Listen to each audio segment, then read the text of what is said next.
Música de introducción. A ver, pensemos en esto un momento. ¿Cómo es posible que una mente, nuestra mente, pueda coger todo un universo de información y ordenarlo, darle sentido? Es una pregunta que la verdad se ha hecho la gente desde hace siglos. Y ojo, porque la respuesta que encontraron no fue un superordenador ni nada por el estilo. No, no. Fue algo mucho más elegante. Una técnica mental potentísima que en realidad cualquiera puede aprender. Una herramienta que nació nada menos que en pleno Renacimiento, una época de ebullición intelectual. Se la conoce como la rueda de la memoria. Pero a ver, que nadie se confunda. Esto es mucho, mucho más que un simple truco para memorizar. Es como un sistema de archivo para las ideas, sí, pero también es una máquina para pensar, para contemplar, y al final es un auténtico motor de transformación personal. Vale, para que entendamos bien de qué va todo esto, vamos a empezar por lo más sencillo. ¿Cómo funciona una de estas ruedas en su versión, digamos, más básica?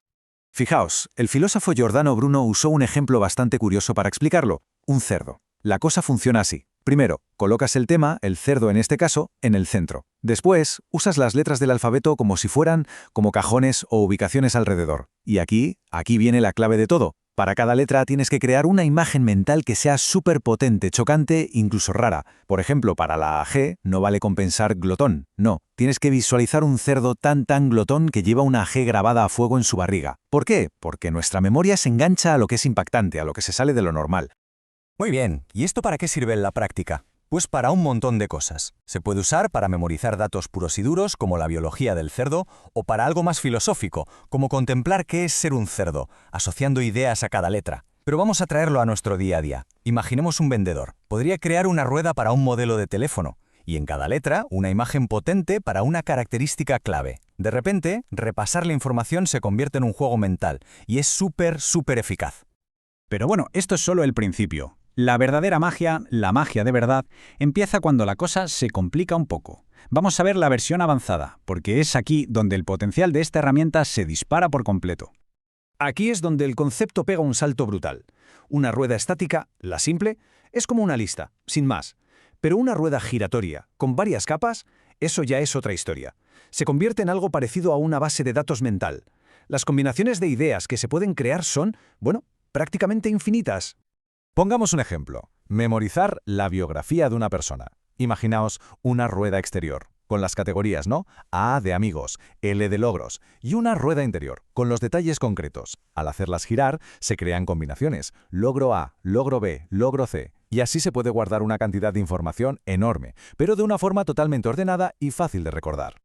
Vale, pero ¿de dónde sale esta idea tan bestia? Para entenderlo de verdad, tenemos que hacer un pequeño viaje en el tiempo. Nos vamos al siglo XIII para conocer al genio que lo inventó todo. Se llamaba Ramon Llull, y su objetivo, fijaos, no era solo ayudar a la memoria. Él quería crear una máquina para pensar, ni más ni menos.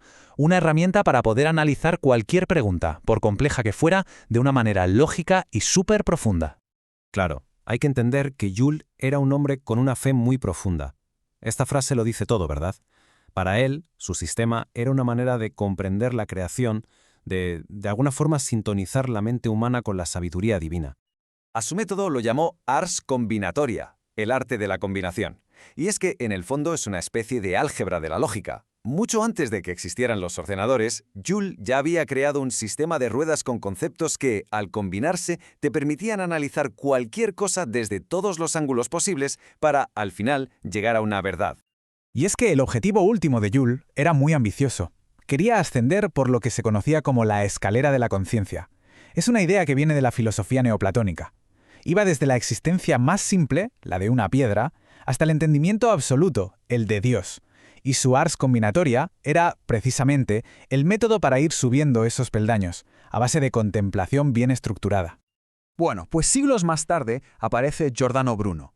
Coge el sistema de Llull y le da una vuelta de tuerca. Lo lleva a otro nivel. Fusiona la memoria con la contemplación para buscar un objetivo todavía más profundo. Este era el lema de Bruno. Y cuando habla de sombra, no se refiere a una sombra de verdad, claro. Se refiere a la esencia, a la idea pura de un concepto, al estilo de Platón. Sentarse bajo su sombra es una metáfora de contemplar esa esencia directamente, para poder recoger sus frutos, que no son otra cosa que la comprensión profunda y la transformación personal. Y con esto llegamos al concepto clave de todo esto. la contracción. Para Bruno, el objetivo final no era simplemente recordar datos, era unirse con aquello que se estudiaba. A través de la concentración tan bestia que te exige la rueda, la mente llega a fusionarse con el concepto, y se alcanza una comprensión que ya no es lógica, es una experiencia de unidad total. Y esto es fascinante porque aquí vemos un paralelismo alucinante. Lo que Bruno llamaba contracción, aquí en Occidente, es tremendamente parecido a lo que en Oriente, en tradiciones como el yoga, se conoce como samadhi. Fijaos, dos culturas, dos caminos que aparentemente no tienen nada que ver, pero que llegan al mismo sitio, a la unión de la conciencia con el objeto de la meditación. Todo esto es increíble, ¿verdad?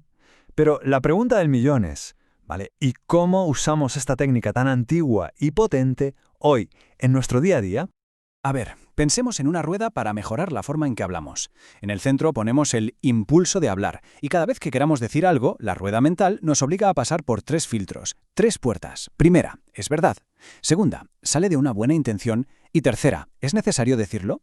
Si ensayamos esto mentalmente una y otra vez, podemos reprogramar por completo el hábito y cambiar radicalmente nuestra forma de comunicarnos. O pensemos en una rueda para algo tan abstracto y complejo como el amor.